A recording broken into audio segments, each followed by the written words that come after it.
এরকমই রসিকতা। কি গান হলো, এমন কথা, এমন গান আর পাবে না। তারকা রবি শশী খেলো না তব, হে উদাসী পড়িয়া আছে রাঙা পায়ের কাছে রাশি রাশি। এই যে সন্ধ্যেবেলায় এই তুমি আকাশের দিকে তাকিয়ে দেখো, সূর্য গ্রহ নক্ষত্র চন্দ্র তারা সব ভগবানের পায়ের তলায় ধুলোর মতো। ও মায়েরা শোনো, তোমরা সকালবেলা উঠে সূর্য প্রণাম করো, করো সূর্য প্রণাম। মনে করো সকাল 6টার সময় উঠে তুমি সূর্য প্রণাম করছো। সূর্যটা সকাল 6টার সূর্য নয়, সকাল 6টার সময় যে সূর্যের দিকে তাকাচ্ছ ওটা 6টার সূর্য নয়, ওটা 5:52 সূর্য। সূর্যকে যে তুমি দেখতে পাচ্ছ, ওই যে জ্যোতিটা তোমার চোখে আসছে, ওই জ্যোতিটা আসতে পৃথিবীতে 8 মিনিট 13 সেকেন্ডের বেশি সময় লাগে। যারা বিজ্ঞান পড়ে তারা জানে। তাহলে যে সূর্যটা সকাল 6টায় দেখছো ওটা 5:52 সূর্য, আর তুমি দেখছো 6টায়, তাহলে তুমি কোন জগতে বাস করছো? পাস্টের জগতে বাস করছো, অতীত। কারণ ওটা তো অতীত, তুমি এখন বর্তমান দেখছো। এই যে আকাশে তারা দেখবে, মিটমিট করে তারা, কত তারা জ্বলে থাকে। প্রত্যেকটি তারা কত বছরের আগেকার এই আলো তুমি দেখতে পাচ্ছ? ওই আলোটা আসতে সময় লাগে পৃথিবীতে। তাহলে তুমি আছো অতীতের জগতে, ভাবছো ভবিষ্যতের কথা। ফিউচার এলআইসি করছো শুধু। এই এলআইসি করো, 5 লাখ টাকা করে এলআইসি করবে। 5 লাখ আছে, হয় 15 বছর পর 60 লাখ পাবে। তাহলে এই যে এলআইসি করছো, ভবিষ্যতের চিন্তা করছো, ছাই হবে? অতীতের জগতে থেকে ভবিষ্যতের কথা চিন্তা করো না।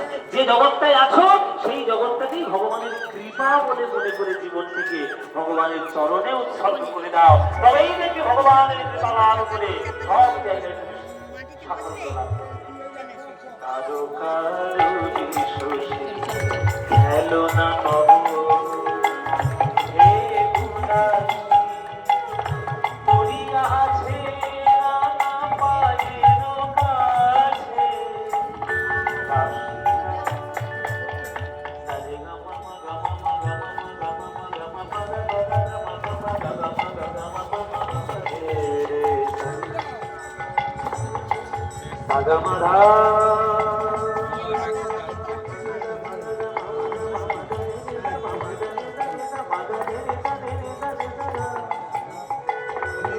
মাদানি রে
ভগবানের কৃপায় তুমি 5 পেয়েছো, খাও। এই পানটা খেয়ে রোগ তো দূর হলোই মায়েরা, তার সঙ্গে সঙ্গে একটা খবর ছড়িয়ে পড়লো। কি খবর?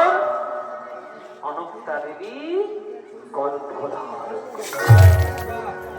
তিনি জননী। একটা রমণী, একটা নারী, তার জীবনের সব থেকে বেশি আনন্দ সে কোনদিন পায়? মায়েরা তোমরা তো মা, তোমরা বলো, যেদিন তোমরা জানতে পারো যে তোমাদের ভিতর, তোমাদের মধ্য দিয়ে একটা সন্তান জন্ম নেবে, তুমি মা হতে